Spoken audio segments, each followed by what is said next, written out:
Today, I'll be letting you in on a little bit about my personality by bringing to you 10 interesting facts about me. If this is something you'd like to listen to, then stay tuned and find out a little bit more about me.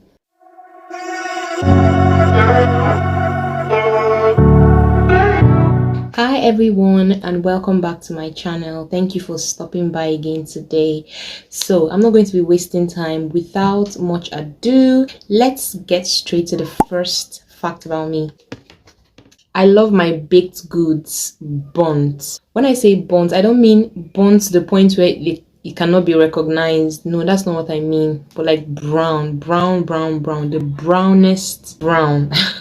Bread, to my meat pie, to my donuts, to anything that is baked, anything that is a snack, ground nuts, anything I'm eating that is a snack, I like it to be burnt. I find my eggs to be really brown. When you see me in a supermarket trying to purchase bread, best believe I'm going to go for the brownest option on the shelf. Let me tie this to my next point. You see, remote jobs, they are for me. Remote jobs, they were made for me, and I cannot wait to land a remote job so that I can work from the comfort of my home. I love my space, and I said that to give you the next point, which is that I can be in a room for 1 month without getting bored. The funny part is I'm more productive when I'm in my space, when I don't have much distractions.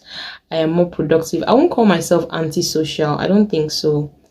I'm quite a friendly person, but for the most part, I love a zen environment so I can think, so that I can strategize, so that I can, just do stuff at my own pace. I know for a fact that I'm going to be a really great mom because it's something I'm praying towards. I want a situation where I make my money from the comfort of my home so that I have enough time to nurture my own children, And I also pray that my husband, who probably will have to, be the more outgoing earner, I also hope and pray that God gives me a husband who is also very intentional about his role in parenting.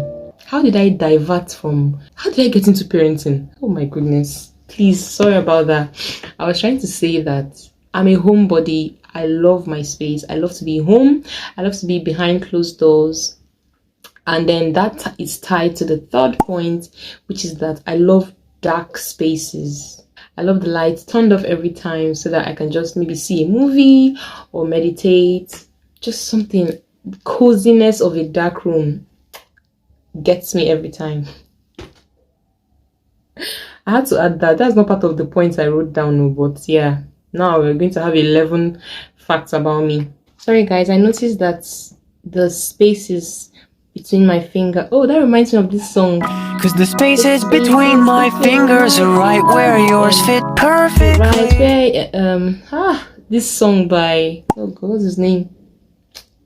Right where yours fit perfectly. Oh god, I'm such a lover girl. Anyway, yeah. I applied white powder, and then some of them got stuck and made the spaces between my fingers a bit whitish. Next interesting fact about me, I love old things and old people. I just love history. I love the ancient. I love to always hear what has happened in the past, like tied to our future. I love culture. I love to hear history. That's why I love the Bible so much, because it's packed full of history, events that prove the supremacy of God and all of that. I love to sit by an elderly person and listen to what they have to say, because I'm still a firm believer of this saying that what an elder sees sitting down, a younger person cannot see it standing on top of a mountain. I know that in our generation and in the Gen Z generation after us, which is like our younger ones, they have come to rephrase that to say that what an elder sees sitting down, a young person can see it on Google. People make fun of that, but I don't think that is the context for that thing. There's the wisdom that comes with age, and I like to draw from that wisdom. I like to listen, to what it was like when you were my age, how life was like, how you tackled your challenges, how you did this and how you did that. And this one reason why I really miss my parents. It was almost as if my dad knew that he wasn't going to be here for long, because as young as I was when he was still alive, he used to give me so many wisdom nuggets. He used to like tell me so many things that I still remember up till now. Same with my mother. And I really wish they were still here so that I can always go to them with my questions and, you know, have them give me their opinion about something, you know. It's really priceless. Every time I talk to my mom's friend, anytime I go to her house, I go to her room, I sit down and listen to her. She recounts events from decades ago, and I'm just there listening. I'm like, wow, you know. And most of them are tied to the goodness of God and how God saw her through certain stages and phases of her life.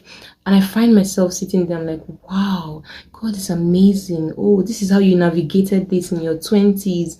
This is how you navigated this in your 30s, in your 40s, in your 50s. Wow. You know, I find it really interesting. I don't know. It's really something I really enjoy. And also, like I said, I love old things. That's why I love Europe. See the continent of Europe. Omo, I love Europe. And I've always loved Europe. Even before my age had 2 digits. When I was like 8, 9 years old, I already fell in love with Europe. And then when I was like 11, 12, I used to have this book because I've always liked to write. I've always loved to write. I had this book where I'll write down the names of countries. I remember writing Romania, Ukraine. I said I was going to name my child Ukraine. But I was a child now. What do you expect? Like, I didn't know any better. I was just, it sounded good. Like, Ukraine. Ukraine. Ukraine. It sounded like a very cute name. I didn't know at that point in life that, you know, you have to name a child. 2,000 years later. I'm back on your screen, guys. Believe me when I tell you that it's been more than 6 hours since the power supply was cut off, and this is about 8 p.m.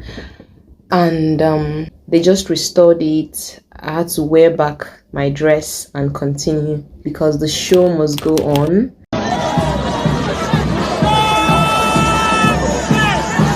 And I must push out content this weekend. That's the life of a content creator. And this is the reason why I solicit your support on my channel. Please support my channel. Please subscribe to my channel, like my videos, and leave me a nice comment. So let's pick up from where we left off. I was talking about my love for old things, history, old people, and what have you. And I was giving you an example of how much I love the continent of Europe. I was talking about how I really loved like European names, the countries, the names of European countries. I think that's where I stopped. And I was trying to say that I didn't realize that the name that you give your child should be meaningful. I thought if a name sounded nice, that's all that mattered. But yeah, that's the mind of a child, right? I know better now, obviously. Now moving forward, I also loved, and I've always loved Europe because of the ancient historical buildings, you know, those ancient buildings like this one. I don't know if other continents have that, but whenever I watch a European movie or I see Europe on social media, I'm like, ah, my dream continent. Like, there are buildings in Europe that are like 600 years old, 1,000 years old, and I'm like, wow. It just intrigues me so much because of my love for history and my love for time past. The next interesting fact about me, I cannot hold a bird. Let me use okoko, chicken, hen, cock, whatever it's called. For instance, I cannot hold that thing. Neither can I hold any other form of bird. That was the time 6-7 years ago. I was in the east. I was coming back from the market, and then I entered the keke. I was the only one inside the keke. And then, you know, he was going to pick up other passengers as we proceeded. We got to a junction. Another woman wanted to enter the keke. I scooted over only for me to turn and see that she had 2 big agric fowls in her hand. And she was about to drop one very close to me to like adjust and sit in the keke. I flew out of the keke. Hey God. I've tried to overcome this phobia, but I don't know. It's just crazy. I cannot touch okoko. I cannot touch any, even a day old chick, I can't touch it. Please, if you have any remedy for me to overcome this phobia, let me know, because I don't even understand. I've tried to, but it didn't work. That's another, I should call this one weird fact about me, right? So yeah. Another interesting fact about me is that I am too emotional for my liking. Like, I'm a ball of emotions, and I'm too empathetic. I don't want to say too. I mean, it's a good thing to have empathy, right? But then the emotional part of it is what I'm talking about. I'm too emotional. I'll give you two instances. One happened years back when I was still in university, and the other one happened a few days back. The one in my university days, I was sitting in the sit out area where we usually go to have lunch after lectures with a few of my classmates. We were sitting there, and then this guy comes close to where we were staying. He wasn't that close. He was like a stone throw away from us, but he was still close for me to visibly, like, to see him fully, right? He was holding a file, and then he had trousers and a shirt on. He felt like he was going for an interview or whatever. You know, he tucked in the shirt, and then the trousers he had on was like way above his ankle, and he was just looking into thin air. He was just looking straight, not at anybody, but just looking. His collarbone was deep inside, and his hair was unkempt. You could tell that the guy was suffering, right? I looked at this guy. I told one of my classmates, I was like, look at this guy. She looked at me and she was like, yeah, so? I'm like, I mean, I really, like, he's going through a lot. She's like, Sandra, mind your business. The next night I started crying. Oh, hey God. In my mind, I'm like, do you know this person from anywhere? Why are you crying? But then physically, tears were just rolling down my eyes. You can feel empathy for someone without crying, right? But why did I just have to cry? Like, why? You know, when I watch an emotional movie, I cry. When I see, like, this example I just gave, I cry. Now, the second example I want to give is, I was sitting in the salon, and then this Hausa lady, should be in her late 30s or early 40s. She had her hijab on with 4 kids. I didn't even notice her at first. It was when the next shop started talking. They were like, madam, you have 3 plates. As soon as I heard 3 plates, my attention was drawn to what was going on outside, and then I looked and I saw this woman. She had like a 5-year-old girl, obviously her daughter, and then 3 boys who were like 2 months old. Yeah, max 2 months old. 3 boys. She had one on her back, she had the other in front of her, and then her 5-year-old child was carrying the third one also at her back. I was still trying to understand what was going on, and then the next thing she came, she was like, please, that she's looking for money to eat and feed her children. That was it for me. My eyes started flowing like a fountain of living water. God, I felt so bad. Oh Jesus, honestly, if I had my way, what's wrong with this dress? Honestly, if I had my way, I would have, oh gosh, I felt so bad. I'm like, how are these babies surviving? What are they eating?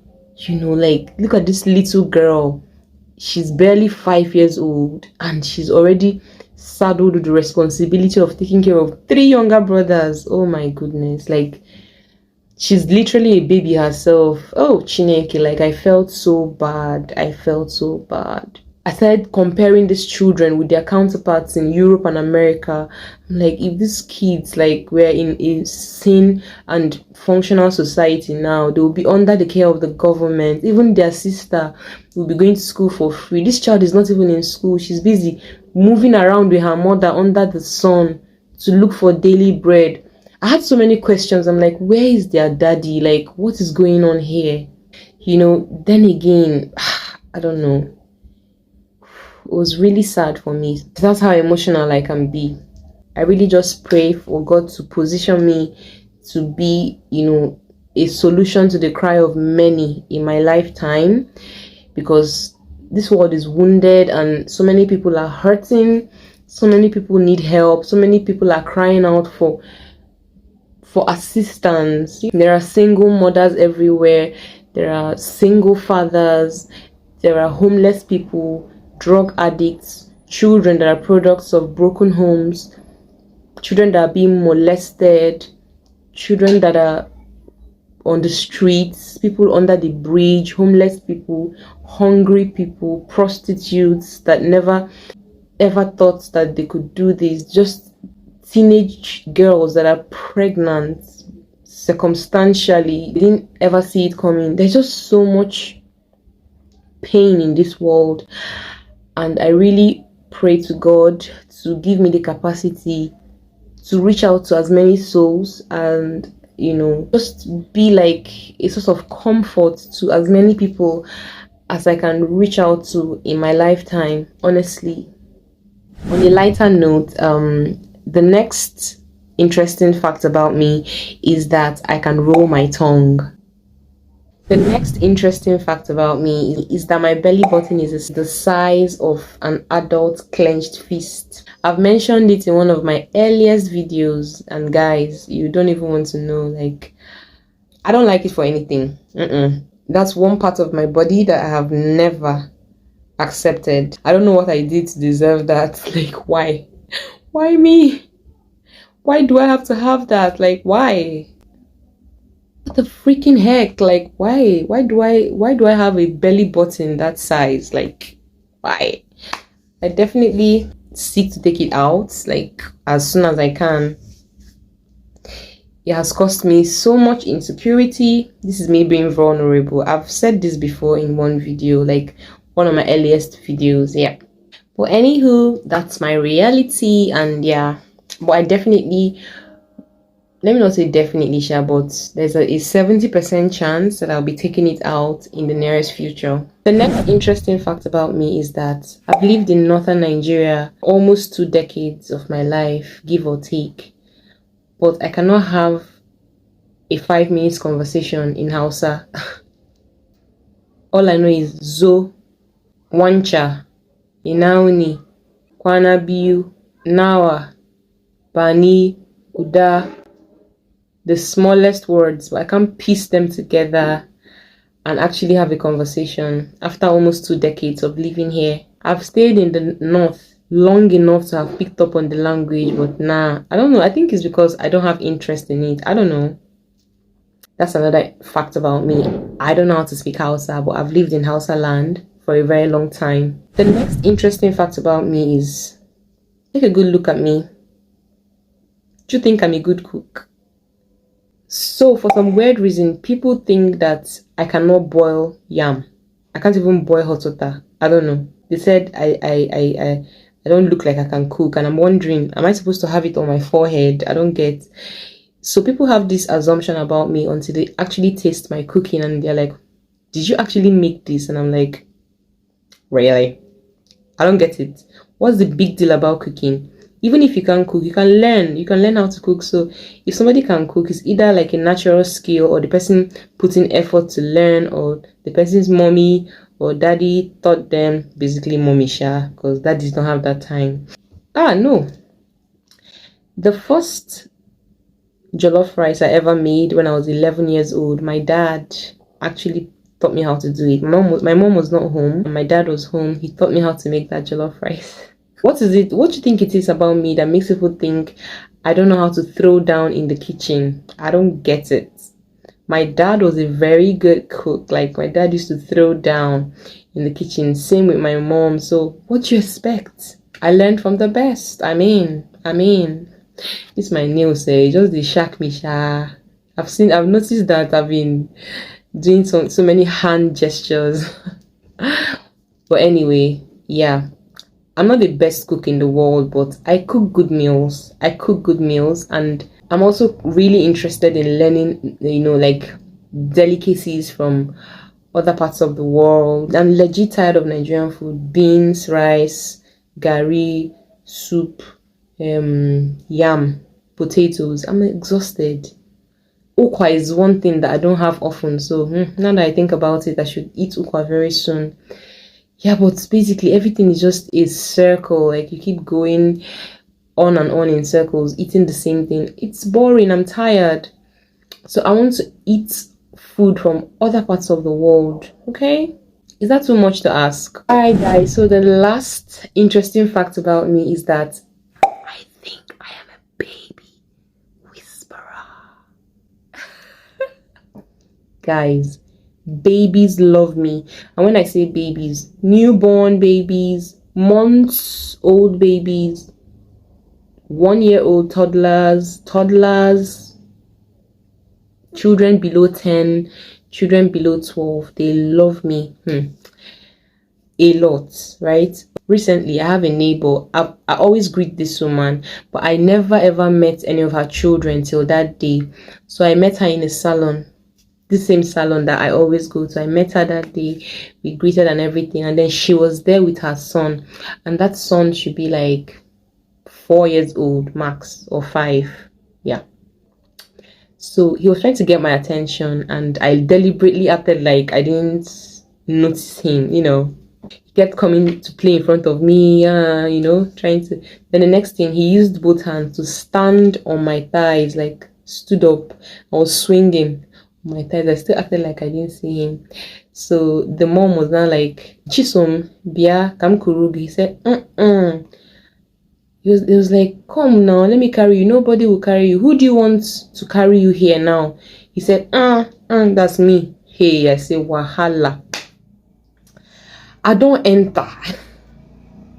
And honestly, I was so exhausted that day. He now spread his hand. I was like, ew. I carried him. Ladies and gentlemen in Christ, I carried this boy for another 1 hour, 30 minutes, going on 2 hours. Hey. Calm down now. No. He just laid his head on my chest, and that was it. People will come into the salon. See this old papa. Why you carry him? Why you dey pet him? I'll just be smiling. I didn't even know what to say. This boy literally glued himself to my body. He refused to come down. To the point where his mom finished what she came to the salon to do. I was like, Shison, come, let's go. He refused. Yeah, he refused. His mom left him in the salon. I was like, hey, Jehovah. I was like, hey, God. He only took one very hefty woman that entered the salon, his mom's friend, that he allegedly is scared of, because his mom was talking to him. He refused. But when the auntie entered, I was not like, I spoke it in Igbo. I'm like, junction, the auntie was like, drop on here. I attempted to drop him. He refused. She had her like, come on, will you come down from there? Like, she scolded him. He now stood up reluctantly and sat on the chair and started crying. Hey, God. This is a boy I've never met in my life. I don't know him from anywhere. I've never seen him before. I only know his mom. He has never seen me before. I've never seen him, but love at first sight. And it's always like that. It has always been like that with me and kids. And that's it, guys. He cried. I had to leave because I had things to do. I felt bad. And I've not seen him since then. Any other day I see him, I'll buy him lollipop or something. I won't even recognize him unless I see him with his mom. But anyway, yeah, that's it. Okay, guys, those are the 10 or 11 interesting facts about me, and I hope you enjoyed this video. I made this video against the odds. You saw how power supply was cut off when I was filming in the daytime, and then they brought it back almost 6-7 hours later. I had to turn back my ring light on and complete this video. So please support my effort. Subscribe to my channel. Please like this video, and I will see you very, very soon.